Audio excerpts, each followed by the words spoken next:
কেন যে মনে চাইলো ব্যতিক্রম সাবজেক্ট নিয়ে কথা বলতে। সাবজেক্টের নাম শয়তানের সাক্ষাৎকার। বলেন সাবজেক্টের নাম কি? শয়তান চিনেন? আর কয়দিন পরে তারে জেলখানায় দেওয়া হইব, বাস এরে নিয়ে আলোচনা করি আজকে। কয়দিন পরে এরে জিনজির দিয়া বন্দি করা হইব। যেহেতু এখনো বাইরে আছে, এই জন্য সুযোগ পাইছি তার সাক্ষাৎকারটা নিয়ে কিছু কথা বলি। কি বলেন, শুনবেন তো? বেশিক্ষণ কথা বলার শক্তি আমার নাই, আমি রীতিমতো কাহিল হয়ে গেছি, বেশি কথা বলতে পারি না। তারপরেও শয়তানের সাক্ষাৎকার পুরাটাই আপনাদের সামনে উপস্থাপন করার চেষ্টা করব। আপনারা বলবেন যে হুজুর এটা কেমন সাবজেক্ট? সারা জীবন শুনলাম রাজনীতিবিদ, মন্ত্রী, এমপি, বড় বড় আলেম, মুফতি, মুহাদ্দিসের সাক্ষাৎকার নেওয়া হয়, আর আজকে ব্যতিক্রম সাক্ষাৎকার, শয়তানের সাক্ষাৎকার। এটা আবার কেমন সাবজেক্ট? আরে বাবা, শয়তানের সাক্ষাৎকার কি শুধু আমি নেব নাকি? আল্লাহর নবীরাও যুগ যুগ ধরে শয়তানের সাক্ষাৎকার নিছেন। কারণ বুঝতে হবে না শয়তান এটা কোন জায়গায়, বুঝতে হবে না আমাদের? বুঝতে হবে। শয়তানের সাক্ষাৎকার থেকে অনেক কিছু শিক্ষণীয় আছে। বলতে পারেন যে হুজুর এইটাতে শিক্ষণীয় কি থাকবে? শয়তানের আলোচনা কেন করবেন? আমি বলবো কেন করব না। শয়তানের আলোচনা তো আল্লাহ কোরআনে করছেন না? কোরআনে শয়তানের কথা আছে না? আছে। ফেরাউনের কথা আছে, হামানের কথা আছে, কারুনের কথা আছে, আছে তো। এই দুষ্টগুলোর কথা তো কোরআনে আছে। এই দুষ্টুমি শিখার জন্য না, দুষ্টুমি ছাড়ার জন্য, বাদ দেওয়ার জন্য আমাদেরকে উদ্বুদ্ধ করা হয়েছে। সেগুলো বলে আমরা ঈমান শিখবো শয়তানের কাছ থেকে। কেমনে? আমার স্যার বলছিলেন একদিন, কানে ধরে এই বলতো, কারির পোলা, আমার আব্বা কারি সাহেব ছিলেন না, হুজুরের মতো তিলাওয়াত করতেন অনেক মধুর কণ্ঠে। এই কারির পোলা বলো তো দেখি, আদব শিখবা কার কাছ থেকে? আমি বলছি স্যার, আদব তো আপনাদের মতো যারা স্যার আছেন, স্কুলে যখন পড়তাম আর কি, তাদের কাছ থেকে আদব শিখবো। না না না না, ভুল বলেছো তুমি, ভুল বলেছো। আমি বললাম স্যার ভুল বললাম কিভাবে? না, আদব শিখবা বেয়াদবের কাছ থেকে। কার কাছ থেকে? আমি বললাম স্যার এটা আবার কিভাবে? বেয়াদব বেয়াদবি করে যে কারণে মানুষ তারে পছন্দ করে না। তুমি খালি দেখবা কোন কারণে তারে পছন্দ করে না। হ্যাঁ বেয়াদব, হ্যাঁ যা করে তুমি তা করবা না, তুমি উল্টা করবা। তো আদব তো বেয়াদবের কাছ থেকে শিখবা। যেহেতু বেয়াদবের কাছ থেকে আদব শিখা যায়, শয়তানের কাছ থেকেও ঈমান শিখা যাবে। ঠিক না বেঠিক? একটি কথা আরবিতে প্রচলিত আছে, তুরাফুল আশিয়া বিআজদাদিহা। প্রতিটা মূল জিনিসকে বিপরীতমুখী আরেকটা জিনিস দ্বারা সহজে চেনা যায়।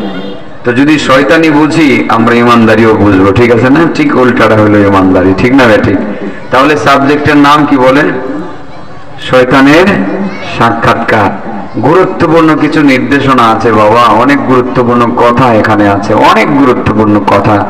আপনারা ভাববেন যে আসলে শয়তানের আলোচনা থেকে কি শিখবো? আমার মনে হয় এমন কিছু শিখতে পারবেন যে শিক্ষা আপনার জীবনের একেবারে মূল পরিবর্তন করে দিতে পারে। একেবারে আপনাকে হেদায়েতের মুখে, ডাইরেক্ট হেদায়েতের পথে ঢুকিয়ে দিয়ে আপনাকে জান্নাতের রাস্তা ক্লিয়ার করে দিতে পারে। সুবহানাল্লাহ।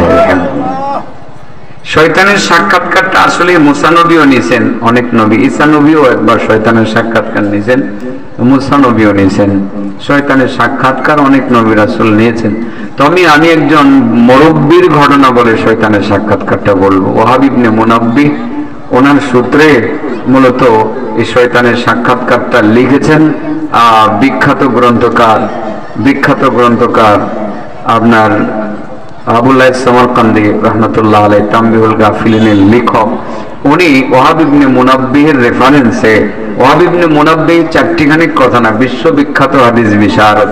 যার হাদিস আমরা পরে আমরা যতটুকুই হয়েছি ওনাদের থেকে নেয়া হাদিসগুলো পরেই কিন্তু আমরা এতটুকু হয়েছি। সেই বিখ্যাত হাদিস বিশারদের রেফারেন্সে তামবিহুল গাফিলিন গ্রন্থকার তিনি নিয়ে আসছেন তার কিতাবে শয়তানের সাক্ষাৎকার, শয়তান কিভাবে মানুষকে ডিস্টার্ব করে। আল্লাহর ওলি বনী ইসরাইলের এক আবেদ, ইবাদতে অভ্যস্ত ছিলেন, ইবাদত ছাড়া তার কোনো ভালো লাগতো না। শয়তানের কথা হইল, শয়তান কিন্তু ভালো মানুষকে বেশি ডিস্টার্ব করে। ঠিক আছে না? শয়তান দুষ্ট লোকের পিছনে কি শয়তান বেশি লাগে নাকি? শয়তান তো জানে হ্যাঁ আমার জাতি ভাই, এর পিছনে এত সময় ব্যয় করার কোনো দরকার নাই, শয়তান ভালো করে জানে দুষ্টটা জাতি ভাই।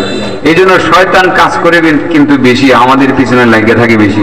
বিশেষ করে যদি আমার ভাই তৌফিকুল্লাহ ভাইয়ের মাদ্রাসার হেফজখানার একটা ছাত্রের পিছনে লাগতে পারে, যতক্ষণ পর্যন্ত হেরে বাইন না করতে পারছে ততক্ষণ পর্যন্ত এই ছাত্রটার পিছনে লাগিয়ে থাকবো। শয়তানের কাম হলো বেশি মাদ্রাসার বারান্দায় বারান্দায় ঘুরে। এই জন্য দেখেন মাদ্রাসার ছাত্রদেরকে জেনে দেবে না। মানে শয়তানের কথা হলো যে হেডি তো আমার দলের লোক, হই হ্যাগোর পিছনে এত সময় ব্যয় করার দরকার নাই। তো একটা মাদ্রাসার ছাত্র, হেফজখানার একটা ছাত্রকে যদি আমার দলে ভিড়াইতে পারি তাইলে এটাই হবে সবচেয়ে বড় সার্থকতা। এই জন্য শয়তান মাদ্রাসার বারান্দা দিয়া বেশি ঘুরে। হেফজখানার ছাত্র হ্যাঁ যদি দুষ্টামি শুরু করে দেয়, এমন এক দুষ্টমি হ্যাঁ করতে পারবো 50টা স্কুলের ছাত্র মিললেও তার মতো এত দুষ্টমি করতে পারতো না। বুঝেননি আপনারা? হ্যাঁ জিনজির দিয়া বাইন দেয় মাদ্রাসায় রাহন জানা, বাপ নিয়ে দিয়ে হুজুর তালা দিয়া যে হুজুর হ্যাঁ পায়খানা করলে জিনজির লইয়া বাথরুম যাইব, সারণ যাইতো না। এমন ভাবে তারে বানেস্ট করে শয়তান। কি কোন আপনারা? আমি কি ঠিক বলছি?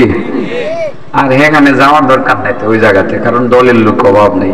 বোঝানোর জন্য সপ্তাহখানেক আগের কথা, 26 তারিখ না 25 তারিখ দিবাগত রাত 1:30 বাজে আমার একটা ফোন আসছে।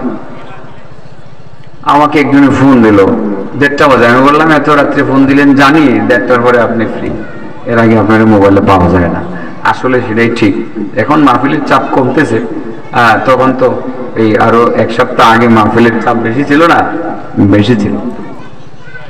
আমি বললাম তো দিনে কি করছিলেন? দিনে একটা অনুষ্ঠানে গেছিলাম। কোন জায়গার অনুষ্ঠান? অনুষ্ঠানটা ছিল মূলত বগুড়া কলেজে আমাদের ওই যে 60 বছর পূর্তি উপলক্ষে একটা মানে আমাদের সম্মেলন হয়েছে। কত বছর পূর্তি? 60 বছর পূর্তি উপলক্ষে একটা আয়োজন হয়েছে। তো ওখানে গেছিলাম। তো কি করলেন ওখানে 60 বছর পূর্তি অনুষ্ঠানে? যেই মজা করছি। কি করছে? যেই মজা করছি। কি মজা করছেন? এখানে 60 বছর আগে যারা কলেজ থেকে বের হয়ে গেছে তারাও আসছে, বয়স হয়ে গেছে 80, কারো 75, কারো 60, কারো 62, কারো 72, মানে এরকম। আবার কারো 25, যারা আমরা মাত্র কিছুদিন আগে লেখাপড়া শেষ করছি।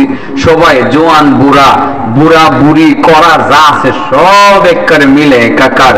70 বছরের 80 বছরের বুড়িরা সেদিন উনি 22 বছরের যুবতী হয়ে গেছেন, বুড়ারাও 22 বছরের যুবক হয়ে গেছেন।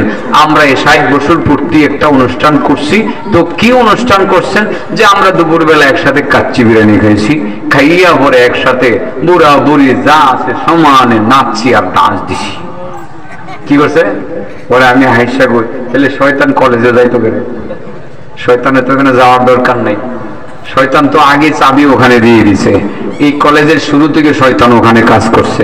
কারণ বিভিন্ন অনুষ্ঠানে এরা মানে কি বল, নর্তকী নাচানো ছাড়া আর কিছু ভাবেও না। এদের কাম হইল নবীন বরণ অনুষ্ঠান, নর্তকী একটা আনতে হইব নাচার জন্য, ঠিক আছে না? সাংস্কৃতিক অনুষ্ঠানের নামে অপসংস্কৃতি সয়লাভ ঘটাইব। শয়তান তো আগেই ওখানে ঢুকে দিছে। তো শয়তান আর হেন কাজ করবে গেলে, শয়তান তো কাজ করবে মাদ্রাসায়। কোন জায়গায়? মাদ্রাসায় আসবে। হেফজখানার একটা ছাত্ররে যদি কোন রকমে নষ্ট করতে পারে, এটাই হবে তার সবচেয়ে বড় সার্থকতা। এই জন্য শয়তান লাগা বেশিরভাগ কিন্তু লাগিয়ে থাকে আমরা পিছনে। এটা আপনারা জানেন নেই, বুঝেননি? কারণ এই আলেমুল আমাদের একটা আলেমকে যদি প্রভ্রষ্ট করতে পারে শয়তান সাকসেস। হেন যাওয়ার দরকার নাই, হেন তো শয়তানি অহরহ এমনি হইতে আছে। বুঝাইতে পারছি কথাটা? সেই বনি ইসরাইলের যে আবেদের পিছনে শয়তান ঠিক মতো লাগছে। কারণ আবেদ রাতের বেলা 2টা বাজে উঠা তাহাজ্জুদ শুরু করে দেয়। শয়তানে কয় যে তাহাজ্জুদ আর সহ্য হয় না, হেরে তো ফিরাইতাম পারি না। মনের ভিতরে কুমন্ত্রণা ঢুকায় দেয়। কি ঢুকায় দেয়? কুমন্ত্রণা ঢুকায় দেয়।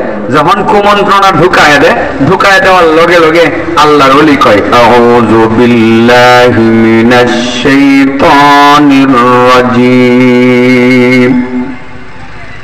যতবার শয়তান অন্তরের মধ্যে কুমন্ত্রণা ঢুকায়, আল্লাহর ওলি ততবার আউযু বিল্লাহ পড়ার মাধ্যমে শয়তানকে দূরে সরাইয়া দেয়। কোরআনে আছে শয়তান যখন ধোঁকা দেওয়ার চেষ্টা করে তুমি বুঝতে পারো ফাস্তাইজ বিল্লাহি মিনাশ শাইতানির রাজিম, আউযু বিল্লাহ পড়ো, শয়তান দূরে চলে যাবে। আল্লাহর ওলিরে শয়তান ডিস্টার্ব করলো, আল্লাহর ওলি আউযু বিল্লাহ বলে শয়তান দূরে সরাইয়া দিলেন। পরক্ষণে শয়তান কয় আল্লাহর ওলিরে যে কোনো মূল্যে তাকে গোমরাহ করতে হবে। শয়তান তার পেছনে লেগে গেল।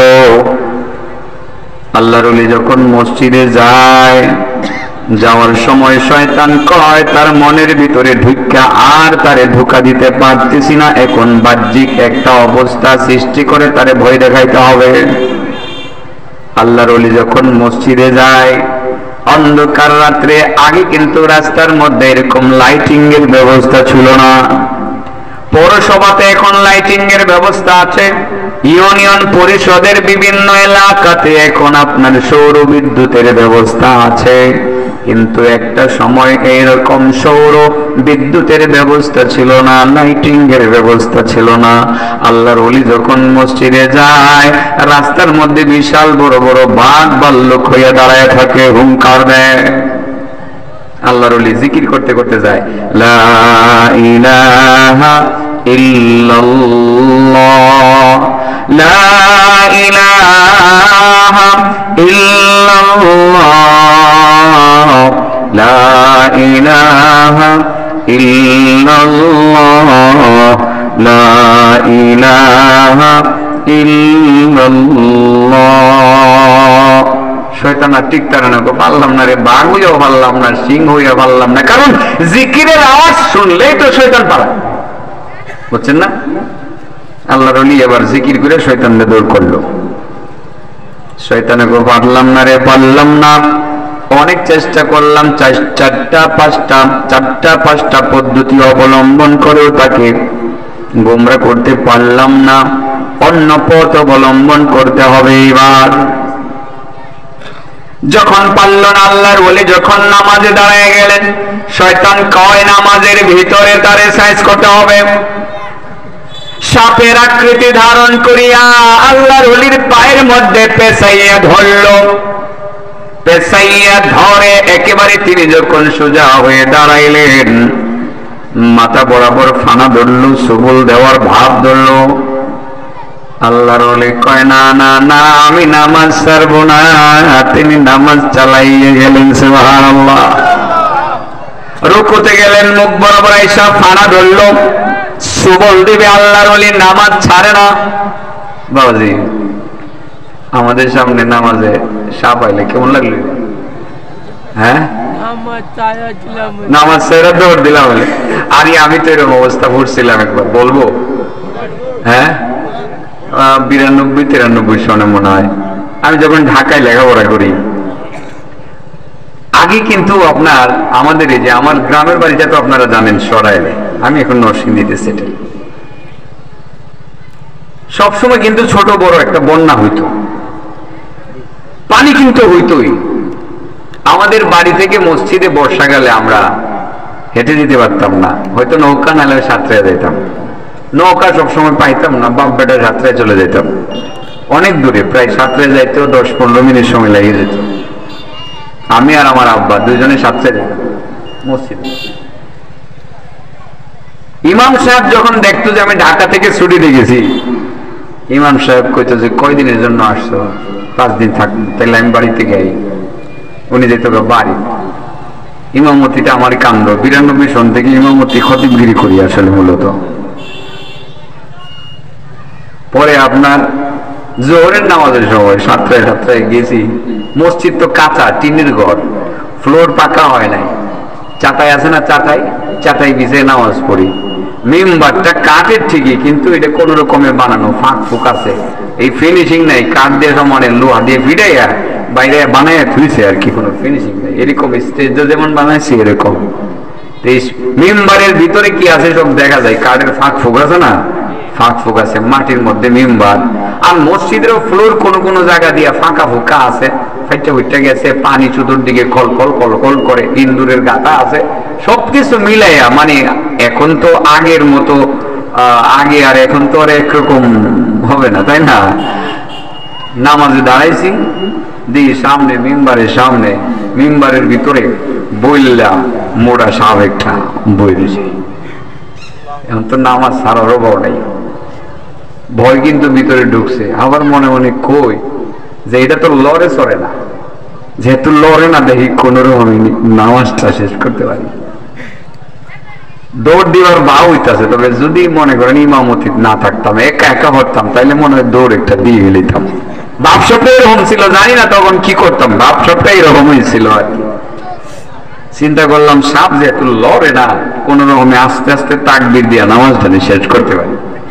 আচ্ছা বলেন বাবা, সাপটা যদি কোন রকমে মিম্বার থেকে বাইরে আমার বিছনাতে আয়সা পড়তে অবস্থা রাখি, আল্লাহ আমারে বাঁচাইছে, সাপ আর লড়ছে করছে না। নামাজটা শেষ করে পিছনে গিয়া বলছি এটার ভিতরে সাপ আছে, পরে হেরা এটারে মারছে, দে এই মোটা আপনার দুরাস আপনি করেন, দুরাস হয়েছে বৈশা রয়েছে এটার ভিতরে। সাপটা নামাজের বিছানায় আসলে আমার অবস্থা কাহিল যে হইতো, এটা আমি অনুমান করছিলাম। আর যদি ছায়া ধরত, আসলে আল্লাহর ওলি যারা সত্যিকার ওলি, আমি সেই জায়গাতে পৌঁছতে পারছি না যে এটা নিঃসন্দেহে। কারণ আমি বুক ফুলে বলতে পারবো না যে আমাকে সাপ পেছায় ধরলেও আমি দৌড় দেবো না। কিন্তু আল্লাহর ওলি তো ঠিকই নামাজ চালিয়ে গেছিলেন। রেওয়ায়াতটা তো অত্যন্ত মজবুত রেওয়ায়াত। তানবীহুল গাফিলিন গ্রন্থকার ওয়াহাব ইবনে মুনাব্বিহর রেওয়ায়াতে বলেছেন, তার বরাতে বলেছেন। আর তানবীহুল গাফিলিন একটা বিশ্বস্ত কিতাব আমাদের জন্য। আমরা এখান থেকে অনেক সুন্দর সুন্দর কথা মানুষের সামনে উপস্থাপন করি। আমি দেখলাম তানবীহুল গাফিলিন গ্রন্থকার হাদিস নিয়ে আসছেন। অনেক সময় ভাবি এগুলো কি এমনি লেখলো কিনা। আমি যাচাই করে দেখি যে যেহেতু অন্যান্য হাদিস গ্রন্থ আমি পড়াই, যে উনি ওই কিতাব থেকে হাদিসটা নিয়ে আসছেন এখানে। এই জন্য এই কিতাবটা আমার কাছে বিশ্বস্ত মনে হয়, তানবীহুল গাফিলিন। যে উনি যতগুলো হাদিস নিয়ে আসছেন সব করে হাদিস সহিহ, দুর্বল হাদিস তিনি এখানে নিয়ে আসেন নাই। সে আল্লাহর ওলির সাপ পেশা ধরল, নামাজ চালায় গেলেন। সাক্ষাৎকার কিন্তু শুরু হয়েছে না, এখন শুরু হয়েছে আরো 1 মিনিট পরে সাক্ষাৎকার শুরু হয়েছে। আল্লাহর ওলি নামাজ চালায় গেলেন, শয়তানে কয় পারলাম না। নামাজ শেষে শয়তান পাঞ্জাবি পাগড়ি পরা হুজুরের ঘরে গিয়ে হাজির। হুজুর কয় তুমি কেডা? হুজুর আমি হিডা। কোনটা? ওই যে হেডা। হেডা কোনটা? এই যে আজকে 1 সপ্তাহ যাবত ডিস্টার্ব করতেছি, কোন সময় মনের ভিতরে ঢুকি, কোন সময় সাপ হয়, কোন সময় বল্লুক হয়, কোন সময় বাঘ হয়, সব ডিস্টার্ব করে দেখছি হুজুর আপনার লগে পারলাম না। এখন আত্মসমর্পণ করতে আসছি আপনার কাছে, হার মানতে আসছি, মূলত সরি বলার জন্য আসছি। হুজুর পারলাম না। আপনার এলেমের কাছে, এটাও কিন্তু আরেক ধোঁকা, আপনার এলেমের কাছে, ইবাদতের কাছে আমার হার মানতেই হইল। আপনি এত বড় আলেম, আপনার বিদ্যার কাছে আমি টিকিয়ে থাকতে পারলাম না। হুজুর কয় তুই বুঝি আসছস লাস্টে আমার ভিতরে এলেমের অহংকার ঢুকাইয়া তুই বুঝি আসছস আমারে আরেকবার গুমরা করার চেষ্টা করতে। দুষ্ট, থাপ্পড়ায় দাঁত ফলাইয়া দেব, যেহেতু তুই আসছস আর যাইতে পারবি না, থাম, তোর লগে কথা আছে। শয়তান দেওয়ার আটকাইছে। সামনাসামনি শয়তান মুখোমুখি হয়ে গেলে যদি আপনি থাম বলেন আর যেতে পারবে না, আটকা পড়বে। শয়তানকে ধরে ফেললে কিন্তু আর যেতে পারে না। দেখবেন তো অনেকের ভূতে ধরে না, ভূতে কয় না যে হুজুর জিনে ধরছে। এই জিনারে ডাইরেক্ট দেখবেন না কারো শরীরে ভর করছে, খালি কায়াঙ্গুলটার মধ্যে একটা টিপ দিবেন গিয়া।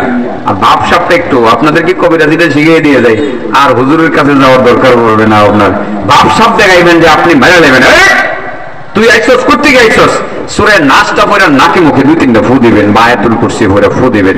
ফু দিয়া বলবেন তোর বাড়ি কই, নাম ক। হে কইতে চাইতো না। হে প্রথমে আপনারা এমন ভাবসাব দেখাইবো যে আপনার চেয়ে শক্তিশালী। আপনি বেত একটা হাতে লইয়া নেবেন আর কি, লইয়া বলবেন হাত দিবা ইন্দিলাম তো বাইরে ইয়া, তাড়াতাড়ি নাম কয়। ভাবসাব যখন দেখাইবেন, আর যখন তারপরে দেখবেন কথা বলে না, শরীরের ছায়াটা আছে না, ছায়াটার মধ্যে একটা বাড়ি মারা দিবেন জুড়ে, এমন ভাবসাব দেখাইবেন, তখন দেখবেন যে হ্যাঁ বললে আইবো। আস্তে আস্তে মনে করবো যে না আর বাঁচার বাও নাই, যা বলবেন সব প্রশ্নের উত্তর সে দিবে। আটকায় ফেললে আর যেতে পারবে না। যতক্ষণ পর্যন্ত আপনি না ছাড়বেন ততক্ষণ পর্যন্ত সে যেতে পারবে না। শিখে দিয়েছি কবিরাজিরা। আর 2টা বাজে হুজুর রেগে ঘুম থেকে ওঠানোর দরকার নেই, হুজুর আমার মেয়েরে জিনে ধরছে, দরকার নেই। কবিরাজিরা শিখাইয়া দিলাম। এই আর কথাবার্তা নেই, ভাই সাহেব, ভাই সাহেব, ভাই সাহেব, আওয়াজ নাই, আওয়াজ নাই। হ্যাঁ এই ব্যাটারি কাটা কষ্ট দিছো, কষ্ট দিও না, আস্তে আস্তে কাম করো। করবো করবো করবো, আমি বলে দিতেছি মাইক দিয়া করবো। আল্লাহর ওলি আবার শয়তানরে কয় শয়তান ধরা দিছো আর যাইতে পারবি না। তুই মানুষকে কিভাবে গুমরা করস, তোর সাক্ষাৎকার নিমো, তোর হাতিয়ার কয়টা কর, কয়টা হাতিয়ার ব্যবহার করে তুই মানুষকে গুমরাহ করস, এটা কয়। শয়তানে কব যে ধরা যেহেতু খাইছি উত্তর তো দেওয়ানই লাগবো, সাক্ষাৎকার শুরু হয়ে গেল। কয়টা কাজ করস তুই, কয়টা কাজের মাধ্যমে তুই মানুষকে গুমরা করস, তোর হাতিয়ার কয়টা, কোন হাতিয়ার গুলো মানুষের বিরুদ্ধে তুই ব্যবহার করস সেগুলো একটু বল। শয়তান কয় হুজুর আমার 1 নম্বর হাতিয়ারের নাম হলো রাগ বা গুসা। রাগ বা, যদি মানুষকে আমি রাগ উঠাইতাম পারি তাইলে আমি মনে করি যে আমি স্বর্গে যাইতাছি। কেমনে? যদি রাগটা উঠাইতাম পারি তাইলে তো আমি হেরে দিয়া আকাম কুকাম সব করাইতাম পারি। হেরে শিশু বাচ্চাটারে নিয়ে যেমনি মানুষ খেলে আমি তারে এমনি খেলতে পারি, তারে দিয়া মানুষ খুন করাই, সে একটা খুব মারে গলা বরাবর কুবডা মাইরা মানুষটা খুন করে কতক্ষণ পরে কহারে কি করলাম কি করলাম কি করলাম। রাগটা উড়াইতে পারলে রাগের ঠেলায় সে 2টা 3টা খুন করে ফেলে। কথা ঠিক কিনা? পরে তো কি করলাম করে। আর একটা কাম করাই, যদি রাগটা উড়াইতাম পারি হেরে দিয়া যে আরেকটা কাম করাইতাম পারি, ঘরে গিয়া বউয়ের লগে এমন একটা লাগা লাগে শেষ পর্যন্ত আর বউ রাগে দুইজনের মধ্যে আমি রাগটা ওড়াই, শেষ পর্যন্ত জামাইকে দে তোর এত বড় সাহস, অমুকের জি তোর এত বড় সাহস, যা তোরে 3 কথা কইয়ে দেবো, তুই তালাক, তোর মা তালাক, তোর বাপ তালাক, তোর 14 গোষ্ঠী তালাক। দেয় কি দেয় না? রাগের মাথায় দেয় কি দেয় না? তালাক দিয়ে পরে মাথা তাতায় করলাম কি রে, বাচ্চা ছোট ছোট বাচ্চাগুলো নিয়ে যাবো কই, বাচ্চাগুলোর পালবো কেডা, তালাক তো দিয়ে এলাম। দৌড়া যায় এই মাদ্রাসার আমার নানা ভাইয়ের কাছে, আব্দুল মান্নান সাহেবের কাছে, হুজুর বুঝছি না। রাগের মাথায় তো হুজুর, রাগের মাথায়, কিসের মাথায়? রাগের মাথায় তো তালাক একটা দিয়ে লাইছি, একটা দিছি না হুজুর, 14 গোষ্ঠী তালাক দিয়ে লাইছি হুজুর। এখন কর্ম কি? মুরব্বী কয় রাগ করে তালাক দিয়ে লাইছো, কাহা দিয়ে লাইছি, তাহলে তো হয়ে গেছে। হুজুর কি করতাম, আমার কাছে কোনো বাউটাও নাই, আমার কাছে কোনো ব্যবস্থা নাই, আমি কিছুই করতে পারবো না তোমার জন্য। শেষ পর্যন্ত যাইতে যাইতে খবর পাইছে এক আহলে হাদিস মৌলবী আছে। কি মৌলবী? শেখ নাম কি? শেখ অমুক। ওই শেখের কাছে গেছে। শেখ কি হাদিয়া আনছো? 10,000 টাকা হুজুর লিয়েছি, আর 5,000 টাকা বাড়াইয়া দিও, ব্যবস্থা করতেছি। 5,000 টাকা দিয়ে হুজুর যা লাগে আমার সংসার টিকাইতে হবে, আমার ছেলে মেয়ে নিয়ে আমি যাবো কই। আচ্ছা তালাকটা যে তুমি দিছিলা, তোমার কি রাগ উঠছিল না? হুজুর আমার রাগ উঠছিল। রাগের মাথায় দিছো তো? হুজুর রাগের মাথায় দিছি। যাও, রাগের মাথায় তালাক দিছো, তালাক হয়েছে না। আচ্ছা দুনিয়া থেকে মানুষ বউ তালাক দেয় খুশি হইয়া না রাগের মাথায় দেয়? রাগ উঠলে ভরে তালাক দেয়, খুশি হইয়া কেউ বউ কোনোদিন তালাক দেয় না। জামাই বউ যদি খুশি থাকে, একজন আরেকজনের প্রতি যদি সন্তুষ্ট থাকে, স্বামী স্ত্রী মাঝে দিয়া যদি আপনি তালাক দেওয়াইতে চান, 10 কোটি টাকা অফার করলেও সেই স্বামী তার স্ত্রীকে তালাক দিবে না। কারণ ভালোবাসার স্ত্রী প্রাণের চেয়ে ভালোবাসে তারে বেশি, টাকার চেয়ে বেশি ভালোবাসে, সম্পদের চেয়ে বেশি ভালোবাসে সেই স্ত্রী তার স্বামীরে ভালোবাসে। মাঝে আপনি কোটি টাকা লেনদেন করলেও হাসি খুশিতে তালাক দেওয়াইতে পারবেন না, ঠিক না ঠিক? সাধারণত তালাক তো রাগ করে ওই দেয়, রাগ করে দেয় না, রাগ করে দেয়, পাইয়ে আইছে রাগ করে তুই তালাক, তোর 14 গোষ্ঠী তালাক। শয়তানে এখানে রাগটা ঠিক মতো উঠায়। আচ্ছা বলেন, এই যে মুফতি সাহেব, শেখ সাহেব যে ফতোয়া দিল, শেখ সাহেব যে ফতোয়াটা দিল, রাগের মাথায় তালাক হয় না, এটা কি তালাকের ফতোয়াটা সঠিক হয়েছে? কোপ দিয়া রাগ করে কাটতে লাইছেন গলাটা, কাটতে আবার আদালতে মামলা হয়ে গেছে।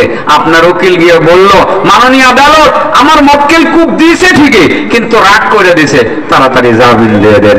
এবার জজ সাহেব কি করব? রাগ করে কূপ দিলে কূপ দিয়ে কাটা তো হয়েছে, যেহেতু রাগ করে কূপ দিছে কাটা হয়ে গেছে, অতএব তার জেল হবে, তার ফাঁসি হবে, তার জামিন হবে না, ঠিক না বেটি? উকিল সাহেব রাগ করেই কূপ দেয়, মানুষ হাসি খুশিতে কি দেয় না, কূপ দেয় না, রাগ করে দেয়। রাগ করে কূপ দিলে যেহেতু কাটা হয়ে যায়, রাগ করে তালাক দিলেও তালাক হইয়া যায়। বুঝাইতে পারছি কথাটা? সমাজে আমি কেন কথাগুলো বলছি, কারণ আছে। আমার কাছে কিন্তু ফতোয়া জিগেছে আপনাদের এলাকা থেকে কেউ, এই জন্য ওয়াজিটা শুরু করছি। কালকে আমারে ফোন দিছে, আপনাদের এলাকার কেউ ফোন দিয়ে কান্নাকাটি করতেছে, স্বামী আমার বিদেশ থাকে, আর রাগ কইরা ফোনে আমার সাথে হুজুর দেশে আইতো চাই, এখন ফোনে আমার সাথে তো হুজুর কইয়া বইছে আমারে, তুই তালাক, তোর মা তালাক, তোর 14 গোষ্ঠী তালাক, 3 তালাক, তুই আজকে আমার বাড়ি থেকে বের হয়ে যায়। হুজুর এখন আমি করি কি? বাড়ি মনে হয় আশেপাশেও, এই গ্রাম হইব নাইলে পাশের গ্রাম হইব, এখান থেকে আমার ফোনটা দিছে।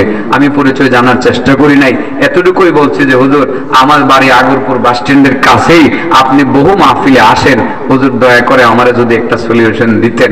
আমি বলছি অনেক কিছুই বলছি, আমি বলছি আমি এই মুহূর্তে ফতোয়া দিচ্ছি না, উনি দেশে আসুক, দুইজন আমার মুখোমুখি হবেন, আমি জিজ্ঞাসাবাদ করব, তারপরে আমি ফতোয়া লিখবো।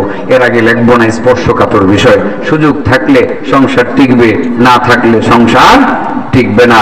কত সংসার, অবৈধ সংসার চলছে, ওই যে রাগের মাথায় তালাক দিছে, আর শেখ সব ফতোয়া দিছে রাগের মাথায় তালাক দিলে তালাক হয় না। সংসার চলছে, বাচ্চা আরো 3টা হয়েছে, মরণ পর্যন্ত তোমরা জিনার মধ্যে লিপ্ত থাকবা। এটা শয়তানের কাম। শয়তান এই কামটা যদি করাইতে পারে, শয়তান মনে করে আমি সবচেয়ে বড় সার্থক। রাগটা যদি উঠাইতে পারে, রাগ উঠাইয়া 2টা কাম করায়, 1 নম্বরে মানুষ খুন করায়, আর 2 নম্বরে বউ তালাক দেওয়ায়। বুঝাইতে পারছি কথাটা? বুঝাইতে পারছি? শয়তানের হাতিয়ার কয়টা? 1 নম্বর কি? 1 নম্বর কি? রাগ, গুসা। তাইলে রাগ গুসা করা শয়তানের কাম, আর রাগ হজম করা হইলো আল্লাহর নবীদের কাম। ঠিক না? ঠিক। রাগ হজম করা কার কাম? আল্লাহর নবীদের কাম। রাগ করা যে শয়তানের কাম, এরকম একটা হাদিস কি বলতাম? বললেই বলি, দেখি আর কতক্ষণ কইতারমু, জানে যতক্ষণ দেয় এতক্ষণে বলবো ইনশাআল্লাহ। রব্বি করিম কোরআনে বলেন, আপনারা অবশ্যই নাম শুনছেন হযরত জুলকিফিলের, শুনছেন না? হ্যাঁ,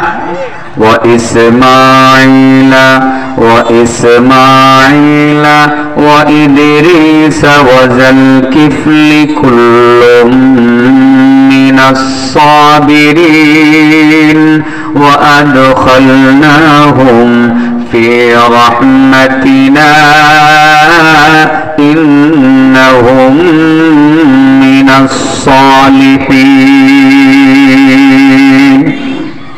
আল্লাহ বলেন, আমার বন্ধু অনবী, তুমি আমার আরেক নবী ইসমাইলের কথা স্মরণ করো, ইদ্রিসের কথা স্মরণ করো, ইসমাইলের কথা স্মরণ করো, ইদ্রিসের কথা স্মরণ করো, জুলকিফিলের কথা স্মরণ করো। তারা ধৈর্যশীল নবীদের অন্তর্ভুক্ত ছিলেন, তারা আমার নেককার বান্দাদের অন্তর্ভুক্ত ছিলেন।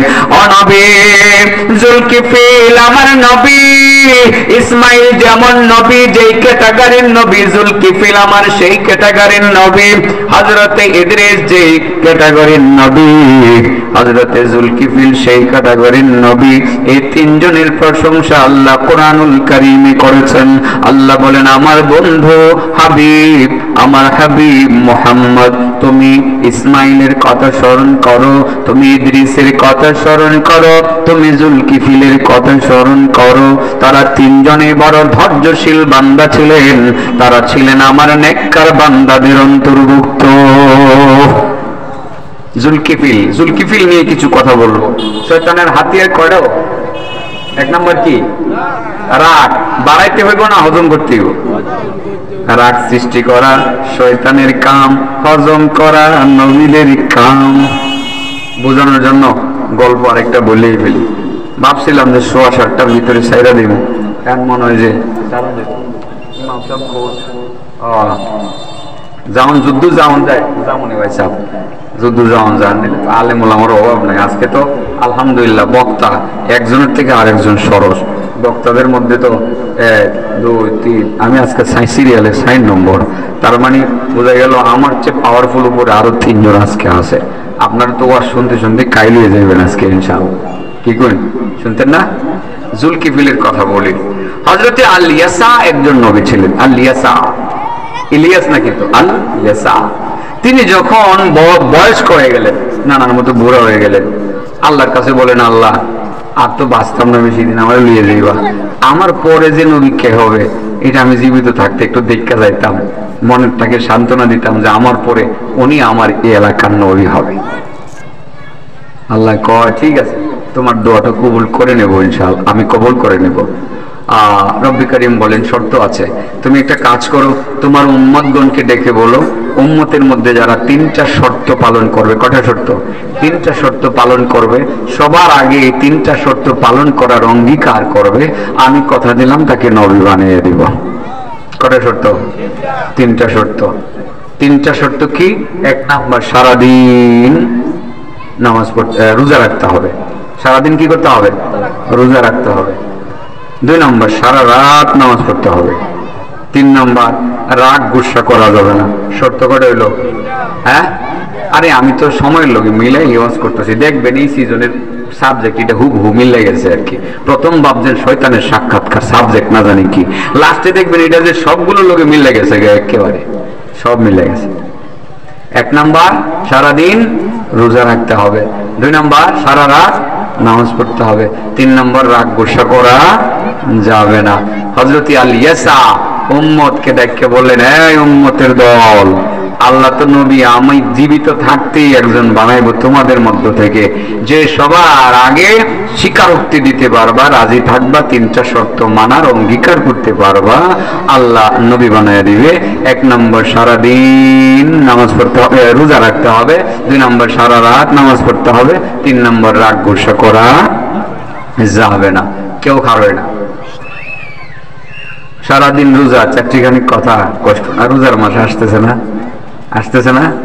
আর এই গরমের সিজনে রোজা তো আরো কাহিল হওয়ার একটা কারণ হবে। পানির পিপাসা বৈশাখ সামনে এসে পড়বে, অবস্থা এরকমই। বৈশাখ মাসের রোজা আমি দেখেছি, রাখি নাই, ছোট ছিলাম তখন। মনে হয় যে এবার না আসলেও আগামী বছর বৈশাখে রোজা এসে পড়বো খুব সম্ভবত। হ্যাঁ, আইতাছে না? আস্তে আস্তে আইতাছে। হ্যাঁ, ছেড়ে দিব এবার। ও তাহলে ছোটবেলা ওই যে দান গাইছে যখন মানুষ দেখছি মনি বেটার যে রোজা রাখছে, এটা মনে হয় যে বহু আগে। এটা মনে হয় কি আপনার ওই 35-36 বছর পরে পরে নাকি ঘুরে আসে আর কি। তো তখন 36 বছর যদি ঘুরে আসে, আমার বয়স যদি 10-11 হয়, ওই মিল্লা যায়, আমার বয়স 49, মিল্লা যায় আর কি। তো যাই হোক, এই আল্লাহর নবী আলিয়াসা 3টা শর্ত দিলেন, যে তোমরা যারা 3টা শর্ত মানবে, স্বীকারোক্তি দিবে, আল্লাহ নবী বানায় দিবে। কি বানিয়ে দিবে? নবী বানিয়ে দিবে। 1 নম্বর কি করা লাগবে? সারাদিন রোজা রাখতে হবে। এটা কষ্টের কথা, রোজা তো আসতে আছে, আমাদের আসতে আছে না, রোজা রাখবো তো ইনশাআল্লাহ, রোজা রাখবো। রোজার মাধ্যমে বান্দা একেবারে আল্লাহর কাছে চলে যান। বিশেষ করে রমজান মাসে ইফতারির সময় আল্লাহ বান্দার এত কাছে চলে আসেন, আল্লাহর মধ্যে আর বান্দার মধ্যে কোনো পর্দা থাকে না। সুবহানাল্লাহ বলেন, একেবারে কাছাকাছি চলে আসেন। আর মুসা নবীর সাথে যখন কথা বলতেন, তখনও মুসা নবীর কাছেই ছিলেন, মায়াবী কণ্ঠে, মধুর কণ্ঠে কথা বলতেন। তখন বেশি দূরত্ব ছিল না, মাত্র 70,000 পর্দা দূরত্ব ছিল। 70,000 পর্দা, এক একটা পর্দা থেকে আরেকটা পর্দার দূরত্ব হলো 1000 বছরের রাস্তা। এত দূরত্ব ছিল, মুসা নবীর কানে আল্লাহর কথা এত দূর থেকে আসতো। সে মুসা নবী যদিও আল্লাহর কাছে বলছিলেন, আল্লাহ আমার তো মনে হয় আমি তোমার শ্রেষ্ঠ বান্দা, আমার তো মনে হয় আমি তোমার কাছের বান্দা, কারণ সিনাই পাহাড়ে তুমি আমার সাথে মায়াবী কণ্ঠে, মধুর কণ্ঠে কথা বলো, দাওয়াত করে এনে আমার সাথে কথা বলো। আল্লাহ বলছিলেন, মুসা ঠিকই বলেছ, তুমি আমার শ্রেষ্ঠ বান্দা সত্য, তুমি আমার কাছের বান্দা সত্য, তবে সর্বশ্রেষ্ঠ বান্দা নও, সবচেয়ে বেশি কাছের বান্দা নও। আল্লাহ বলেন, মুসা তুমি আমার কাছের বান্দা সেটা সত্য, তবে সবচেয়ে বেশি কাছের বান্দা নও। তুমি আমার শ্রেষ্ঠ বান্দা সেটা সত্য, তবে সর্বশ্রেষ্ঠ নও। তুমি আমার কাছের বান্দা সেটাও সত্য, তবে সর্বশ্রেষ্ঠ নও। মনে রাখবা, সবচেয়ে বেশি কাছের নও।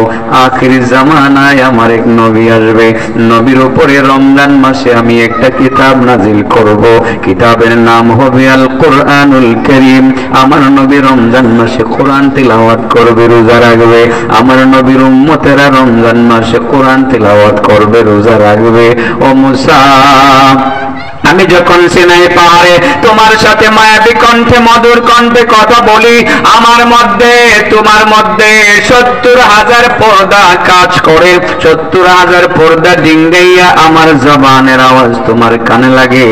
কিন্তু আমার আখিরি জামানার নবী এবং তার উম্মতেরা রমজান মাসে রোজা রেখে বিকাল বেলা যখন তারা ইফতারি করতে বসবে, ওই সময়টাই আমি তাদের এতটা কাছে চলে যাব যে, এতটা কাছে চলে যাব যে আমার মধ্যে আর তাদের মধ্যে 70,000 কেন একটা পর্দাও বাকি থাকবে না।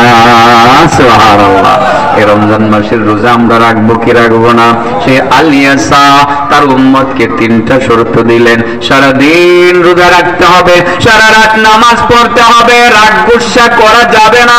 3টা শর্ত যে সবার আগে মানবে সে নবী হবে। আল্লাহ কথা দিয়েছেন, কেউ দাঁড়ালেন না, কেউ দাঁড়ায় না। সারাদিন কেমনে না গায়ে থাকতাম, সারা জীবন সারা রাত না ঘুমাই কেমনে থাকবো? এটা বিপদ না? বিপদ। আর রাগ গুসা এটা কেমনে না করে থাকবো? কেউ দাঁড়ায় না। শেষ পর্যন্ত এরকম একটা দুর্বল মানুষ দাঁড়ায় গেছে। আলিয়াসা কই বুড়া মানুষ কেমনে না গায়ে থাকবো? থাকতো না, দুর্বল মানুষ মানে একই নয় না। আচ্ছা মুরব্বী, আপনি তো রাজি হয়েছেন, থাকেন, আপনার সাথে পরে কথা বলি। ভাবলেন দেখি আরেকদিন সবাই দেখতে দেখি মানে মোটা তাজা তাগড়া যে আপনার যে মোটা মিশনের মতো পাওয়া যায় কিনা একটু দেখি না, শরীর স্বাস্থ্য ভালো দেখা যায় কিনা। পরের দিন একই কথা বললেন, কে 3টা শর্ত মানবে? কেউ দাঁড়ায় না। এই ঘুরে ঘুরে গিয়ে বুড়াটাই দাঁড়ায়, জি হুজুর আমি রাজি, আমি রাজি। পরের দিন ভাবলেন আচ্ছা ঠিক আছে, দেখি শেষ আরেকদিন দেখে দেখি আরেকজন শক্তিশালী কাউকে পায় কিনা। পরের দিন আবার বললেন, কেউ দাঁড়ায় না, ওই বুড়া লোকটাই দাঁড়ায় গেলেন। হযরতে আলিয়া সাহেব এই দুর্বল মানুষ ছাড়া তোর কাউরে পাইতেছি না, আল্লাহর কাছে উপস্থাপন করলেন, আল্লাহর কাছে মাবুদ কেউ রাজি হয় না, এই বুড়া লোকটা খালি রাজি হয়েছে। আল্লাহ কহা দুর্বল ঠিকই আছে, শরীরের দিক থেকে দুর্বল, কিন্তু তার ইমানটা অনেক শক্তিশালী। যাও তারে নবী বানায় দিলাম, নাম রেখে দিলাম জুলকিফিল। কি নাম রেখে দিলাম? জুলকিফিল। এটাই আল্লাহ কোরআনে বলেন, ওয়া ইসমাঈলা ওয়া ইদরিসা ওয়া জালকিফলি কুল্লুম মিনাস সাবিরিন ওয়া আদখালনাহুম ফি রাহমাতিনা ইন্নাহুম মিনাস সালিহিন। এই জুলকিফিল নবী হইলেন। নবী হওয়া মানে বিচারপতি হওয়া। উনি সমাজের বিচার করতেন, চিফ জাস্টিস যিনি ছিলেন। এক পর্যায়ে উনি তো এবার নিয়ম কানুন মতেই চলেন। সারাদিন যেহেতু রোজা রাখেন, সারা রাত যেহেতু তিনি নামাজ পড়েন, তো ঘুমাইবেন কোন সময়? রাতের বেলা উনি কিছু খান, আর রাতের বেলা না ঘুমায় দিনের বেলা তিনি কিছু ঘুমান। একটা পর্যায়ে ওনার স্ত্রীকে বললেন, স্ত্রী গো, আমি যেহেতু রাতের বেলা ঘুমাই না, দিনের বেলা ঘুমাই, এই আমি 3-4 ঘন্টা ঘুমাবো, এই সময় কিন্তু ডাক দিও না, লোকজন আসলেও বললো যে পরে আইসে। তো ঘুমাই গেছে একদিন। এরই ভিতরে যে মাত্র চুপতে আসছে, লাঠিটা ভর করে একটা বুড়া মানুষ গেছে গিয়া দরজার মধ্যে দিছে আওয়াজ। ঘুম থেকে দুষ্মোচায় উঠছে হযরত জুলকিফিল, কারণ কাঁচা ঘুমটা ভেঙে গেছে। বলেন, চাচা আপনি কে আইছেন? বাবাজি আইসি যে আমার বাড়ির পাশে প্রতিবেশী আমার বাড়িটা দখল করে লয়ে যাবার পায়তারা করতেছে, আপনার কাছে বিচার চাইতে আসছি। বুড়া মানুষ আসছে, রাগ তো করা যায় না, আর এমনি তো আল্লাহর কথা আছে, আল্লাহ তো বললেই দিয়েছেন রাগ করতে পারবে না। ঠিক আছে চাচা, বিকাল বেলা আমার কথা বললেন, সে যাতে আমার অফিসে আসে, বিচারটা আমি দেখবো। বিকাল বেলা নবী গিয়ে বসে রয়েছে, বুড়া মানুষ আর আসে না। ভাবলেন যে মনে হয় বুড়া মানুষ সমস্যা। একদিন কিন্তু ঘুম নাগা হয়ে গেল, ঘুম হয় না, ঘুম কাঁচা ঘুম ভেঙে গেলে ঘুম হয় না। পরের দিন স্ত্রীকে বললেন, স্ত্রী গো তুমি এক কাজ করো, ভিতরের দরজাটা বন্ধ রাখো, কিন্তু যাতে আমার আজকে কেউ ডাক না দেয়, তোমরা আমার 2-4 ঘন্টা অন্তত পক্ষে ডাক দিও না। ঠিক আছে, ডাক্তার কেউ দেন না। হঠাৎ করে যখন ঘুমাইছেন, চুপটা মাত্র লাগছে, এই বুড়া লোকটা গিয়া, আরে আপনি আঙ্কেল, আপনি? হুজুর আইসি যে, তো কালকে আসলেন না? কালকে আসছি না, আপনার কথা বলছি। বলার পরে সে বলতেছে যে না না না, আপনার বাড়ি আমি দখল করবো না। তো ভাবলাম ভালো হয়ে গেছে, এই জন্য কালকে আসা হয় নাই। আজকে একটু আগে আমার বাড়ি দখল করার সব ষড়যন্ত্র সে করতেছে, আজকে একটু দীক্ষা দেন। হুজুর কয় ঠিক আছে যাও, আজকে বিকালবেলা সন্ধ্যার পরে আমার অফিসে আইসেন। তুই বুড়া মানুষ বিকালবেলা আগে করতে গিয়ে আসে নাই। পরের দিন নবীর 2 দিনের ঘুম কিন্তু নাই। বুঝতেই তো পারতেছেন না ঘুমাইলে যে কি হয়। আতিকুল্লাহরে দেখলে বোঝা যায় না? হ্যাঁ, 5.25 মাস টানা এক রাত্রেও ঘুম নেই। কয় মাস? 5.25 মাস, এর ভিতরে এক রাত্রেও ঘুমাইছি না। অবস্থা তো বুঝতেই আছেন, বুঝতেছেন না? না ঘুমাইলে যে কি হয়। নবীর ঘুম নাই।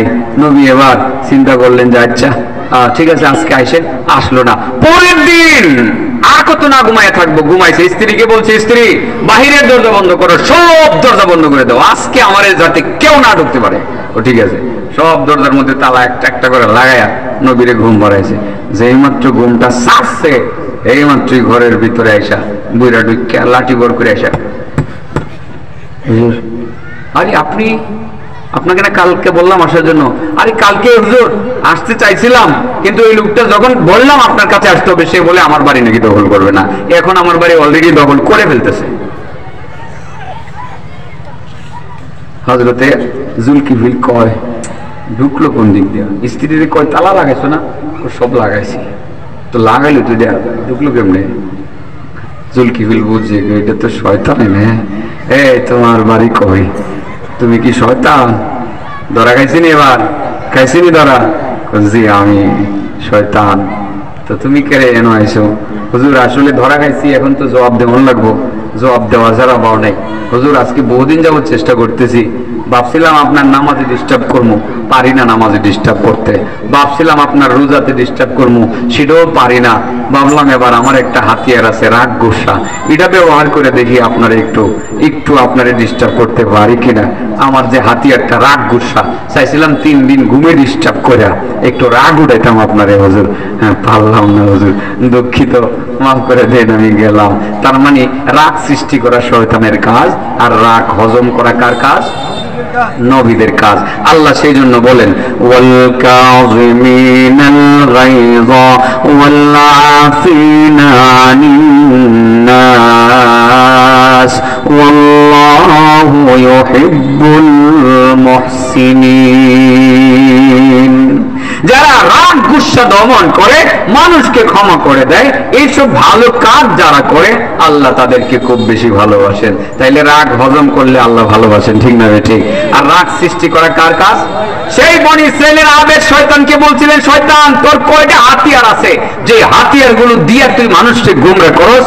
হুজুর আমার 3টা হাতিয়ার আছে। প্রথম হাতিয়ারের নাম হলো রাগ গুসা। যখন রাগটা উঠাইতাম পারি, আমি শিশু বাচ্চার মতো যা ইচ্ছা তা করাইতে পারি, তারে দিয়ে বউ তালাক দেওয়াইতাম পারি, তারে দিয়ে মাস খুন করাইতাম পারি, যা ইচ্ছা তা করাইতে পারি। সংসারে আগুন ধরাইয়া দেয়, সংসারে আগুন ধরাইয়া দেয়, সংসার তছনছ করে দেয়। আর শয়তান নাকি, ল্যাংড়া শয়তান নাকি কামড়া বেশি করে আর কি। সংসারে আগুন ধরাইয়া যদি বিচ্ছেদ ঘটাইতে পারে, এর নাকি শয়তানের লিডারে পুরস্কার দেয়, এমনও কথাবার্তা আছে। অতএব তাড়াতাড়ি রাগ কইরা বউ তালাক দিয়েন না, দিলে কিন্তু বিপদে পড়বে। হাদিসে আছে, নানা বেশি হাদিসেও আছে, হ্যাঁ হাদিসে আছে এটা। তাইলে বিষয়টা তো সত্য, নানাই কইছে। হ্যাঁ এটা বইতে হেন বইয়ে থেকে ল্যাংলাড়ারে ভাড়ায়, আসল কাম ল্যাংলাড়াই করে থেকে গিয়া সংসারটা ভাঙ্গা দিয়া। তাইলে রাগ করুন না হজম করুন? রাগ আসলে কি করবো আমরা? হজম করব। শয়তান রে আল্লাহর আবেদ কয় তোর 2 নম্বর হাতিয়ারটা কয়?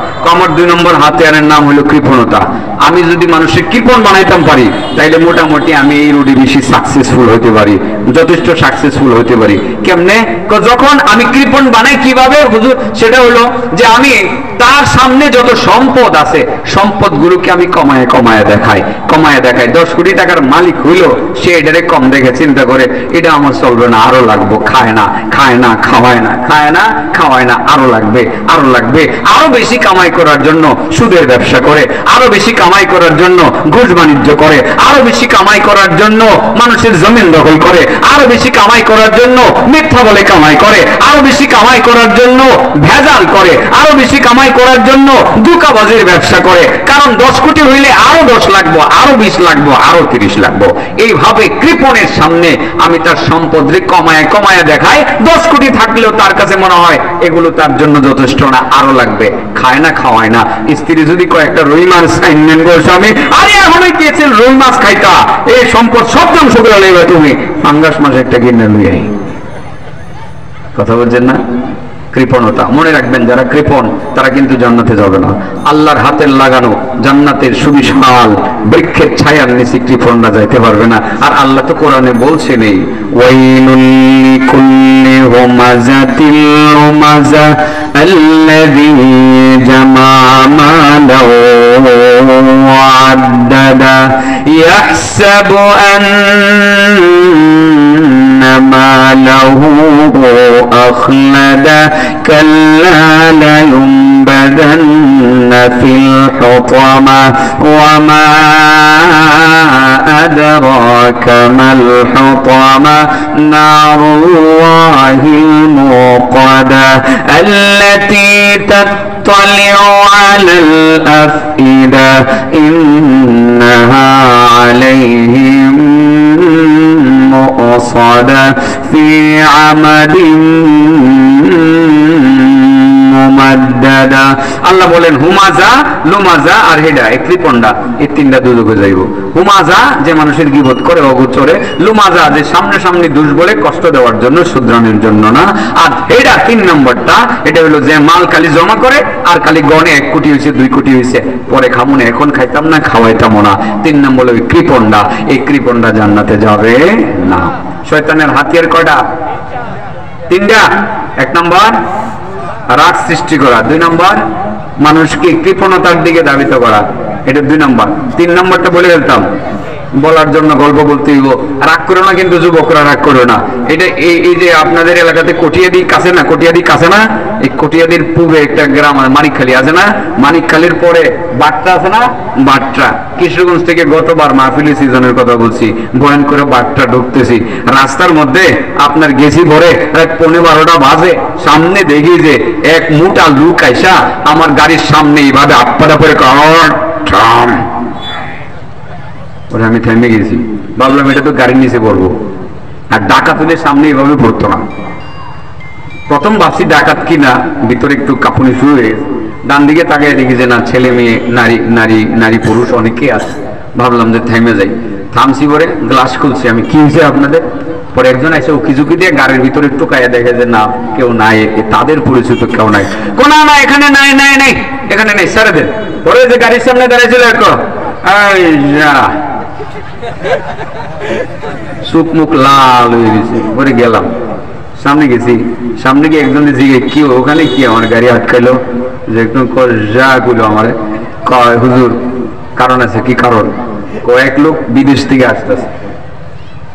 এই বেড়া আগের বউ আছে, বাচ্চা কাচ্চা আছে, বউ এনে দাঁড়ায় রয়েছে, বাচ্চাটি দাঁড়ায় রয়েছে, বিদেশ থেকে টেলিফোনে আরেকটা বিয়ে করছে। তো এই বেড়া আইসা প্রথম ছোট বউয়ের কাছে জায়গা নি, এই ডরে বড় বউ ব্যারিকেড দিছে, লাগেজ মাগিজ সব রেখা দিব। জামাই খুঁজতেছে, প্রথম মনে করছে আপনি বুঝি বিদেশ ফেরত জামাই, গাড়ি দেখছে তো এয়ারপোর্ট থেকে আইছেন, এটা মনে করছে। তাইলে হেজে কইল যা, হে হলো আমাদের এলাকার সবচেয়ে বড় মদখোর, হেরে মদ খাওয়াইয়া যা ইচ্ছা তাই করন যা হেরে দিয়া। হেরে কিছু খাওয়াইছে, খাওয়াই মহিলা কইছে যে হেরে আটকান লাগবো যে কোনো মূল্যে, হে আটকাইবার লাগে রাস্তার মাঝে খাড়িয়ে দিছে। তার মানে মদ খাওয়াইয়া যা ইচ্ছা তাই করেন যা। কথা বলছেন না? এটাই কিন্তু শয়তানের 3 নম্বর হাতিয়ার। শয়তান কয় হুজুর আমার 3 নম্বর হাতিয়ার হলো নেশা। যদি মানুষকে আমি নেশা গড়াইতাম পারি, বকরির মতো কানে ধইরা যেখানে ইচ্ছা সেখানে তারে লাগাইতাম পারি, এমন কোন আকাম নাই যে আকামরা আমি তারে দিয়ে করাইতাম পারি না। শয়তানের 3 নম্বর হাতিয়ার কি বন্ধুরা? নেশা। সেইলাও হয়ে গেছে এখন, হাতে পায়ে ধরি, যাইও না এগুলোর কাছে, ধ্বংস হয়ে যায়। নিজের পায়ে নিজে কোড়াল মারবা, তোমার দ্বারা পাপ হইতেই থাকবে, অনবরত হইতেই থাকবে। সবে বরাতেও আল্লাহ তোমারে মাফ করবে না, সবে কদরেও আল্লাহ তোমারে মাফ করবে না। অতএব কারণে এই শয়তানের 3 নম্বর হাতিয়ার যে নেশা, এটা ছেড়ে দিতে হবে। তাহলে শয়তানের হাতিয়ার কটা? 3টা। 1 নম্বর রাগ, 2 নম্বর কৃপণতা, 3 নম্বর নেশা। মনে থাকবো তো? এই 3টা ছাইরা দেন, রাগ গুসা ছাইরা দেন, কৃপণতা ছাইরা দেন, আর আপনার নেশা ছাইরা দেন। ভালো দিকগুলো আপনার ভিতরে চলে আসবে, সাচ্চা মুমিন হতে পারবেন, আল্লাহর প্রিয় বান্দা হতে পারবেন। আল্লাহ আমাদের সকলকে এই কয়টা কথা যেটা বললাম, এই শয়তানের বিশেষ করে 3টা হাতিয়ার, এই 3টা হাতিয়ার থেকে আমাদেরকে মুক্ত থাকার তৌফিক দান করুন। আলাউদ্দিন আইএমসি মিডিয়া কুরআন হাদিসের কথা বলে, সত্যের দিকে আহ্বান করে। Alauddin IMC media.